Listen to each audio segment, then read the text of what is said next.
Xo'p, hammaga assalomu alaykum, hurmatli obunachilarimiz. Bugungi sana 12-mart, 13:41 vaqtimiz. Bugungi sanamizda agar e'tibor bersalaring, ikkinchi videomiz chiqaryapmiz, chunki kecha video ola olmadik. Bozor tasdiqlari ko'p bizni xohlovchi bo'lgan monitorlarimizni kerakli joylarga bormaganligi uchun, bozorda qizig'i bo'lmaganligi uchun biz uchun kecha video olmadik. Xo'p, bugungi kunda ko'rishimiz mumkin, GTC USDT parasini analiz qilamiz. Har doimgidek kunlik time frame'dan boshlaymiz. Kunlik time frame'ni ko'rishimiz mumkin, narx ancha pastga ketgan. Maksimal chiqqan 1.32 dan dekabr oyida narx pastga qarab ketyapti. Xo'p, bu yoqda nima ko'rishimiz mumkin kunlik time frame'da? Agar biroz orqaga tarixga qaytsak, tarixda mana ko'rishimiz mumkin, juda katta impuls bilan pastga kelgan paytidagi narx joyiga kelgan hozirgi paytda iyun oyi ekan, 2023-yil. Ya'ni narx bu parani chiqqanda maksimal miqdorda minimumiga kelib qolgan hozir. Ko'rishimiz mumkin. Xo'p, trend liniya chizsa bo'ladimi? Trend liniya xo'p, hozir ko'ramiz, biroz kattalashtirib.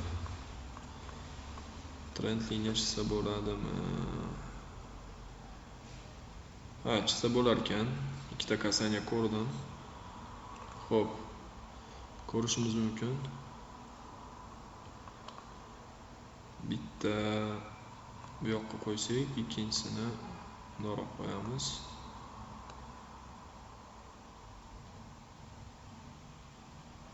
Rosa shu yoqqa to'g'ri kelar ekan.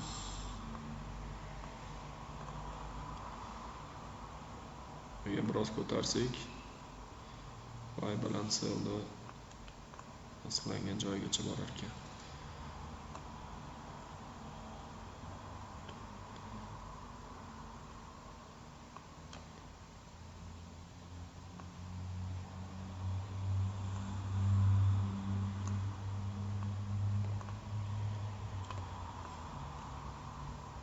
Xo'p, ko'rishimiz mumkin, hozircha kunlik time frame'da trend liniya bo'yicha narx tepaga harakatlanyapti. Ya'ni bu yoqda buzib o'tgan, orqaga qaytgan. Hozirgi paytda narx trend liniyadan sal teparoq turibdi, lekin to'liq bayga tasdiq yo'q kunlikda. Xo'p, 4 soatlikka o'tamiz endi. 4 soatlik time frame'da nima ko'rishimiz mumkin? 4 soatlik time frame'da bu yoqda nima bo'lishi mumkin? Xo'p, narx bu yoqda biroz bokovoyda bo'lgan. Mana shu urovindan keyingi urovin minimumni buzib o'tgan. Trend liniya bu yoqda chizsa bo'ladimi? Trend liniya bu yoqda chizishning imkoni bo'lmas ekan. Xo'p, endi urovin сопротивлениясini ko'ramiz. Urovin сопротивление juda ham o'zi eng pastida bo'lganligi uchun aytib o'tganimdek, narx уже minimumiga kelib bo'lgan. 2023-yil iyun oyidagi minimumgacha kelib bo'lgan. Hozirgi paytda juda ham pastda narx turibdi. Xo'p, tepadan qaraydigan bo'lsak, urovin поддержки, ya'ni pastda yo'q, ya'ni misol uchun 4 soatlikda ko'rishimiz mumkin. O'zlaring uchun bu yoqqa chizib olishlaring mumkin. Ya'ni oxirgi payt kelgan minimumigacha. Chunki undan bu yoqqa grafik bo'yicha tarixni ko'rsak, hech qanaqa narx shu joygacha kelganligi yo'q. Juda ham minimum payt joyida turibdi hozirgi paytda. Urovin поддержки o'sha o'zini kelgan 4 soat time frame minimumga qo'ysa bo'ladi. Xo'p, urovin сопротивление tepaga ko'ramiz endi. Qayergacha ko'rsa bo'ladi narxni, bayga ketadigan bo'lsa, qayerda bizga kuch ushlab turishi mumkin narxni. Xo'p, bu yoqda ko'ramiz, narx kelgan, tepaga ketgan, kelgan, qaytib ketyapti. Agar bu yoqqa qo'yadigan bo'lsak, bitta,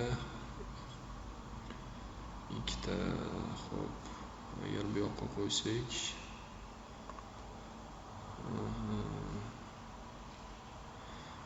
bitta,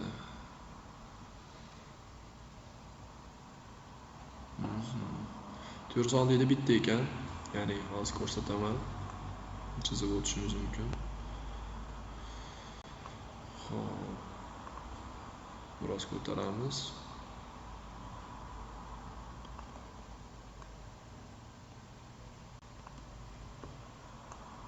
Mana ko'rishlaring mumkin.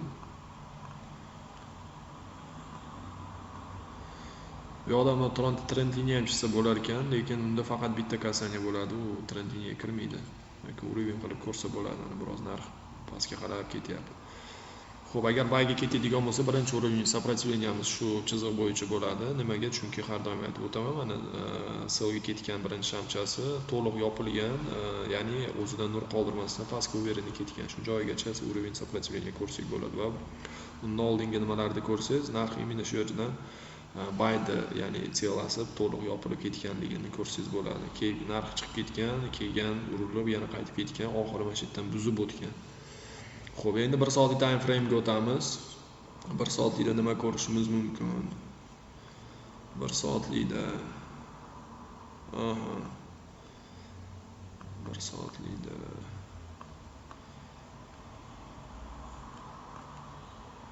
narx ancha pastda hozir. Shuning uchun qisqa muddat bilan ko'rsak bo'ladi, xolos.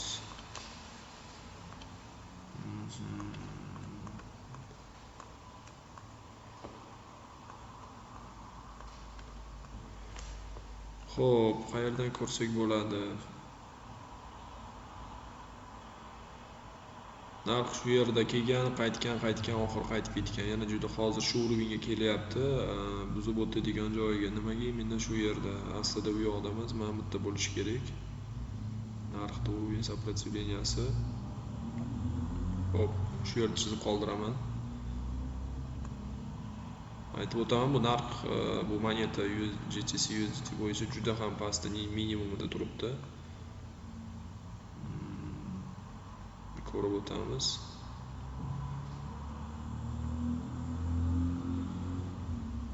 Qo'yib oldik. Nimaga men shu yerga qo'ydim? Ko'rsangiz bo'ladi. Mana narx sell kelgan joyi o'zidan nur qoldirmay to'liq yopilib, yana bu yerdan davom etib ketgan pastga. Bu yoqda ложный пробой bo'lgan, yana baribir orqaga qaytgan, ya'ni keyingi urovеньgacha kelmagan bay bo'lib. Va narxlar bu yerdan shu yergacha qaytib ketyapti. Hozir narximiz shu liniyaga yaqinlashyapti. Ya'ni 1 soat time frame da qanaqa hozir analiz qilsangiz bo'lgani tashxis chiqarsa bo'ladi, agar shunaqa qilib aytsa bo'lsa. Ya'ni narx agar shu liniyani buzib o'tsa 1 soat time frame da to'liq yashil shamcha bilan qisqa muddatli bayga ketsa bo'ladi. Unda ham qayergacha, ya'ni bu juda katta urovеньgacha borilmaydi. O'rtada baribir bitta kamida urovень bor. Hozir ko'rib o'tamiz qayerda borligini. Xo'p, bu yerda bitta bor ekan. Xo'p, bu yoqdagisida yana bormi? Bor ekan.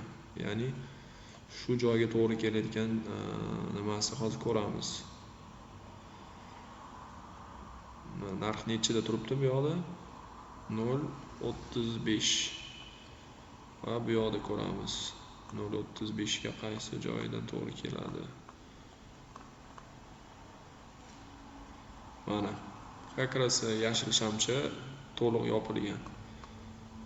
Ko'rishingiz mumkin, shu yoqdan bo'lgan. Ya'ni ложный пробой bo'lib turib, обратно narx ketgan. Demak, urovень to'g'ri ko'rganmiz. Xo'p, qaytamiz.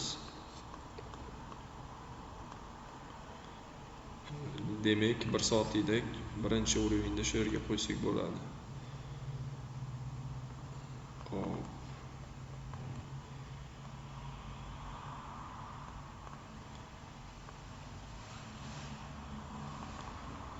Xo'p, chizdik. Endi yarim soatlikda ko'ramiz.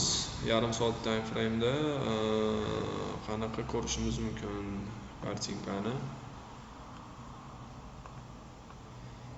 Xo'p, trend liniya bu yoqda bormi? Chizsa bo'lar ekan yarim soatlikda. Ko'rdim, ikkita kasaniya bo'ladigan.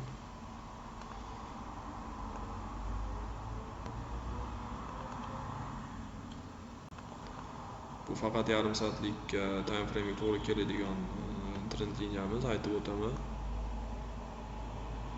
Ikkita kasaniya. Narx imенно shu volna bo'yicha kelib qaytib ketgan joylari va hozirgi payt ko'rishingiz mumkin, trend liniya yarim soatlikda buzib o'tgan to'liq narx uverini bayga ketyapti, ya'ni o'sishga ketyapti. Bunda birinchi сопротивление bor, urovень поддержкalarini ko'ramiz. Yarim soat time frame da urovень сопротивление bor ekan, mana bitta bu yoqda ko'rishimiz mumkin. Agar narx qaytadigan bo'lsa